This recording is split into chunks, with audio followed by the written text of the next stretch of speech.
Welcome back, everyone, to another explainer. Today, we're zeroing in on AI Marketing 101, specifically Lecture 3.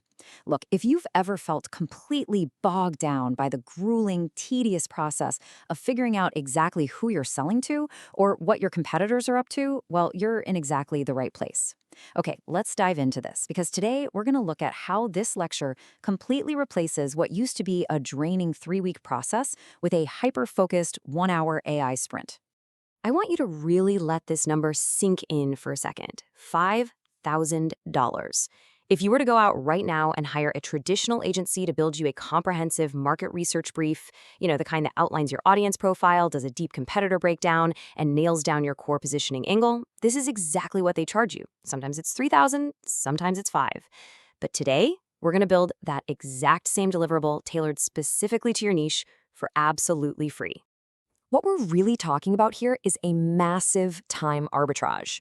Think about the old way of doing market research. It meant endless focus groups, sending out surveys, paying a massive agency retainer, and then just waiting around for 3 long weeks just to get a basic read on the market. The AI way, it transforms that sluggish, outdated ordeal into a focused 60-minute sprint. So here is our roadmap for the explainer today. First, the $5,000 secret. Second, the AI paradigm shift. Third, the 4-step sprint. Fourth, building the brief. And finally, your 60-minute lab. Section 1. The $5,000 research secret. For those of you following along with the broader course, make sure you have your campaign brief prompt from Lecture 2 handy right now. Because the anatomy of a real research brief basically boils down to these 3 core ingredients: an audience profile, a competitor breakdown, and a unique positioning angle. The secret here is incredibly simple, but honestly, it's a bit harsh. Every single piece of marketing you make, your ads, your landing pages, those daily emails, is literally only as good as what you know about the audience and the competition. If these 3 ingredients are weak, the whole shebang just crumbles. Section 2, the AI paradigm shift. And this brilliantly illustrates how AI fundamentally changes the entire research game, from merely collecting data to interrogating it.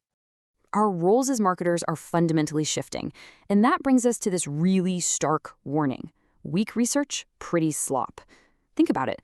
If you skip the deep research and just ask an AI to write you an ad or an email, it might sound grammatically perfect. It might even look pretty. But under the surface, it's just generic slop. And nobody wants to be served slop, right? It's going to fall completely flat with your actual human audience. So to avoid creating that generic slop, you need to master what we call the verification move. This is arguably the absolute most important modern marketing skill you can develop right now. Your true value as a marketer is no longer just gathering information, it's acting as a ruthless interrogator. You ask the AI the right questions, it generates hypotheses for you, and then, this is the crucial part, you must verify and cross-reference those answers against real life. Section 3, the 4-step research sprint. Now we get to the real core framework of today's explainer. We are going to take that massive, expensive agency deliverable and compress it into a fast-paced 60-minute procedural sprint. We're breaking this into 4 ruthless 15-minute blocks: the audience X-ray, the competitor teardown, finding the watering holes, and finally nailing down the positioning angle. To make this super practical, let's apply this to a relatable, continuous example as we go. Let's use the niche of meal prep for busy parents. Okay, step 1 is the audience X-ray. You're going to prompt the AI to act as a seasoned market researcher for your specific niche. So in our case, those stressed out, busy parents. You want to ask it for their 5 biggest frustrations with dinner time, the exact desperate phrases they would type into Google at 5 p.m. on a Tuesday, and what solutions they've already tried that totally failed. We are digging for their hidden struggles and the precise vocabulary of your specific niche. But remember, the AI is ultimately just guessing. So the crucial point is that you must execute the verification move right here, right now. You take 2 of those frustrations the AI just gave you, and you go search Reddit or niche forums for that exact language. The AI gives you a hypothesis, right? But finding a real Reddit post from an actual stressed out parent confirms the reality. You are checking the AI's claims against real human beings. Most marketers completely skip this step, and that is exactly why their copy fails. Once you actually know your audience, step 2 is the competitor teardown. You ask the AI to map out the competitive landscape, but then you take it a step further. You pull 2 real competitor websites, Just copy the text straight from their homepages and feed it directly back into the AI. Then you interrogate it. You ask, what exact promise is this competitor making? And even more importantly, what audience objection are they completely ignoring? You're essentially mapping out exactly where your competitors are weak. Step 3 takes us to the watering holes. You prompt the AI to tell you exactly where this specific audience hangs out online. Which platforms, which specific creators do they actually follow, which communities? But again, you must verify. You have to go check that these top 3 watering holes actually exist and have active users today.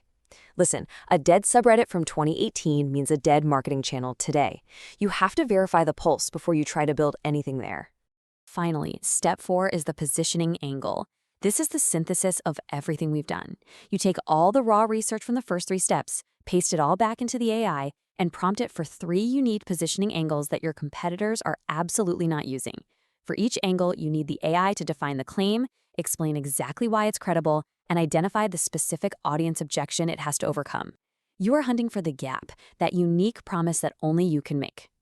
Section 4. Building your one-page brief. Let's move to and see how this builds all that raw data into our final payload. After about 45 minutes of gathering and verifying this data, it's time to assemble it. And this is exactly what you are building, a brutally concise one-page brief. Your audience section is strictly 5 lines. Your competitors get just 3 lines each. You list 3 active verified watering holes, and your chosen positioning angle is distilled down into just 1 tight paragraph. There is no fluff here, folks. It's just verified, concentrated intelligence. And why does this rigid one-page format matter so much? Because, well, now your prompts are loaded with reality instead of guesses. This exact brief is going to feed directly into the background and reader slots of your brand prompt from Lecture 2. By injecting this verified reality into your prompts, your future AI copywriting for your ads, your landing pages, your emails, it becomes incredibly lethal. Section 5, your 60-minute lab. All right, this is where you take over. Here is the specific hands-on homework outlined in the lecture. First, I want you to set a timer for 60 minutes and run this full 4-step sprint on your specific niche. Second, you absolutely must verify at least 2 of the AI's claims against real human posts. And finally, format and post your completed one-page brief. Oh, and a quick heads up. Major bonus points go to those of you who actually share screenshots of the real Reddit or forum posts that confirmed the AI's claims. Now, what's really interesting about this slide is it forces you to look at your own workflows right now. Seriously, ask yourself, are your marketing prompts loaded with verified reality, or are you just heavily relying on AI guesses? Because one of those leads to deep connection and sales, and the other, well, that leads straight to pretty slop. Get out there, go verify the reality, and thanks so much for joining this explainer.